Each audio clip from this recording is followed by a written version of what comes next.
মাত্র 2 মিনিটে Facebook policy issue remove করুন। দেখুন, আপনি প্রথমে চলে যাবেন হেল্প অ্যান্ড সাপোর্ট সেন্টারে।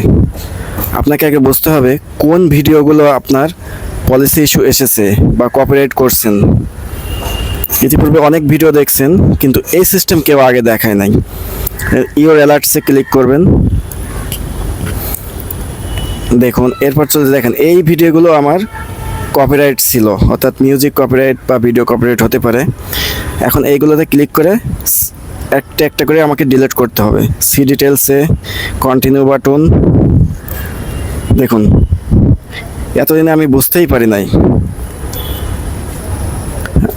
আবার কন্টিনিউ বাটন। এবার রিমুভ ভিডিও, কন্টিনিউ। এই যে ডিলিট ভিডিও।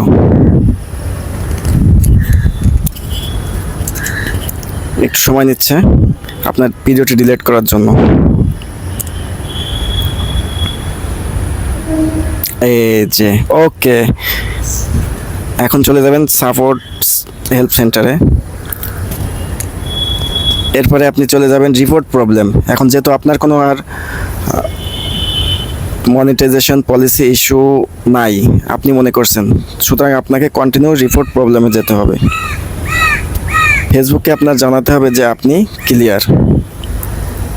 আচ্ছা, এখানে আপনি ইনক্লুড করবেন একটি স্ক্রিনশট নিয়ে নিতে হবে। শুরুতে আমি নিয়ে রাখছি যে আপনার মনিটাইজেশন পলিসি ইস্যুর যে স্ক্রিনশটে আপনার যদি প্রোফাইল পেজ হলে পেজে ক্লিক করবেন।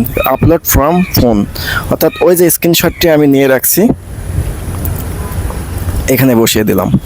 এখন ডিসক্রাইব দ্য ইস্যু। আপনার ফেসবুককে আপনাকে রিকোয়েস্ট করতে হবে যে ভাই আমি সমস্ত ভিডিও ডিলিট করছি কপিরাইট, এখন আমি মুক্ত, আমাকে দয়া করে মনিটাইজেশন অন করে দেন।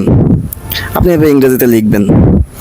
এখন এখানে সাবমিট করবেন, ব্যাস আপনার কাজ শেষ। এখন ফেসবুক অতি দ্রুত সময়ের ভিতরে আপনার পলিসি ইস্যু উঠিয়ে নিয়ে আপনাকে মনিটাইজেশন দিয়ে দিবে। এখন আপনি চেক করার জন্য ইওর অ্যালার্টসে ক্লিক করুন, দেখেন নো ভায়োলেশন। আবার আপনি রিপোর্ট অ্যাবাউট